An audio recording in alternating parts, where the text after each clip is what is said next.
Hi, my name is Guy. I'm the owner and operator of Your Way CPR. We teach CPR and first aid training for the healthcare provider and non-healthcare providers. I have been a medic for the past 26 years, been teaching CPR for the past 10 years. CPR guidelines for children and infants. A child is considered from the age of 1 year old all the way to the age of 8 years old. An infant is from full-term birth all the way to the age of 12 months, which is a year. Size in this matter is very critical. If I have an infant that is a larger baby than normal, I will treat them as a child and vice versa. First thing you would like to do is check the scene for safety. Make sure that you are okay. You're not going to put yourself in danger. Next step will be checking for response. We will tap and shout, "Hey, come on, wake up. Child, are you okay?" No response. Your next step, we're going to start yelling for help. Thus, we are not going to go to the phone and call for help. We need to start life-saving procedures on infants and children prior to going to the phone. So my next step would be checking for breathing. On a child, I will put the hand on the forehead, 2 fingers in the base of the jaw. I will tilt the head all the way back, and I will look, listen, and feel for breathing for about 5 to 10 seconds. I'm listening for airflow, I'm feeling for airflow, and looking for the victim's chest to rise. What I will do next, I will take my face mask, put it over the victim's mouth. Again, if this is your child, you definitely do not need a face mask, but this is in case it's another child's. I will pinch the nose, tilt the head all the way back using my hand, open my mouth,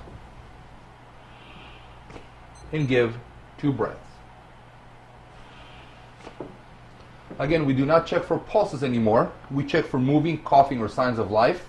It is okay to leave the mask on their face. They can breathe through it if they do start breathing.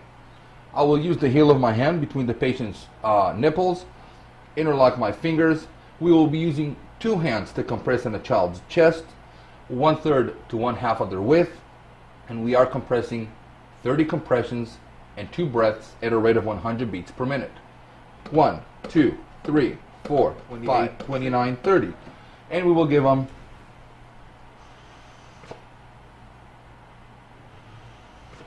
2 more breaths.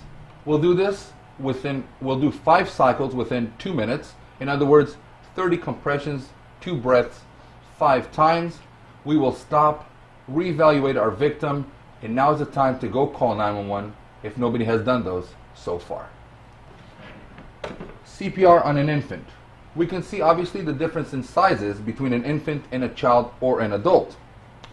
Here's one of the differences. Number 1, we are not to tilt the head of the infant all the way back. We will block their airway. In other words, we're going to pinch the trachea, which will actually make them stop breathing. Furthermore, we do not tap and shout. We grab their leg and tap their foot. So here it is from the beginning.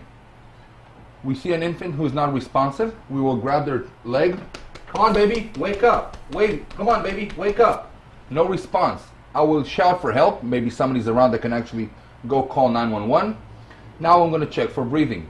Please avoid the soft spot or the fontanelle at the top of the head. Tilt the head slightly backwards. We call it a neutral position. Look, listen, and feel for breathing about 1 inch or 2 away, so you can actually not block their airway and still see the chest rise. I will take my face mask, and this time I will put it over the mouth and the nose at the same time. For infants, we blow into the mouth and into the nose at the same time, and we give them only puffs, using our cheeks, not our lungs. So we will puff twice, about 1 second in duration for each one, and then we're going to start chest compressions. We will put our index finger between the patient's nipples, our middle finger below that. Make sure that your fingers are bent so they can be leveled. And then we're going to compress 30 compressions and 2 breaths for adults, children, and infants. But for infants, 1/3 to 1/2 of their width. 1, 2, 3, 4, 5, 28, 29, 30. And we'll give them 2 more breaths. Again, just like with a child, we will do 5 cycles of 30 compressions and 2 breaths, and then reevaluate our victim, and definitely go call 911 if nobody's done those so far. You will continue CPR on a child or on an infant until 911 shows up, reevaluating every couple minutes thereafter.